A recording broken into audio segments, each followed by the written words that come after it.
according to early policy pronouncements and reporting, Washington Post reports that you've got people at ICE who are complaining like, we didn't get abolished, but it's like we've been functionally abolished. Oh. Because we don't have the discretion to roll up on moms and kids anymore in the way that we used to. Now we got to go after people who are actual dangers to society.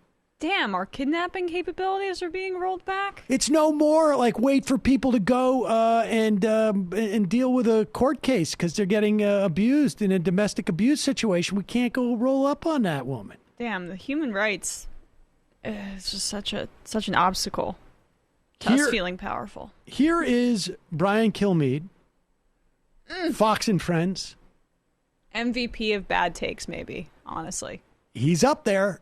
And he is championing the plight of poor ICE agents who don't have the ability to target people who are just maybe working, helping the community, just living their lives.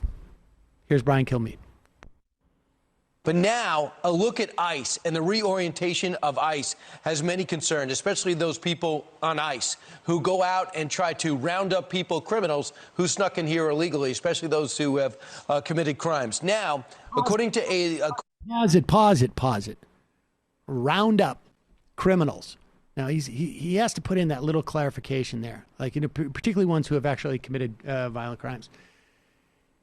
The zero tolerance policy that Biden reversed, one of the impacts it has is that it does not allow CBP, Customs Border, CBP agents to separate children from their parents. And the idea is this, is that like it is a civil violation to cross the border.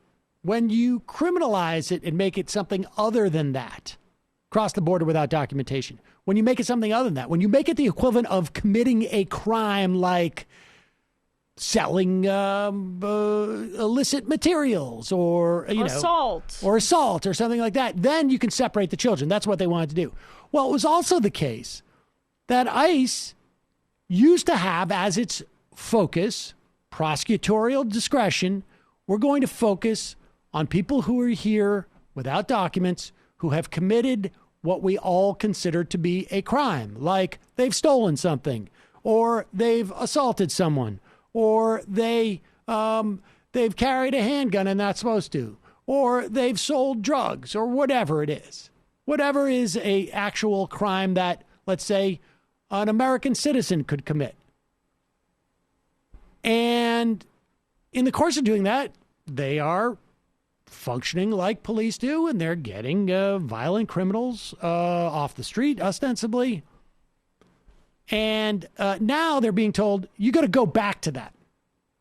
You got to go back to that's where you're going to focus, not on just rounding up people. Yeah, but we got a taste of unlimited power. And so now Kilmeade is comparing their complaints about having their power kept in check so that they don't behave as some sort of Gestapo light to some sort of actually tangible and legitimate aggrievement. Yeah, so let's hear Kilmeade. He cares about big government. He's carrying the torch. Right.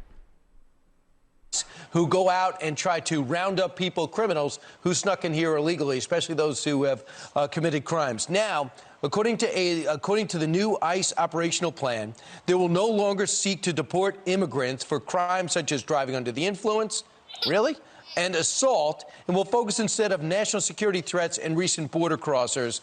There's a belief out there, according to a senior ICE official, that this Biden administration didn't even make this up. They had nothing to do with the decision. They said, speaking on a condition of anonymity, according to the Washington Post, the official said they had not heard about the operation, but that it was possible career staffers had planned it to set aside while evaluating new instructions from the Biden team. And I'll add this to it.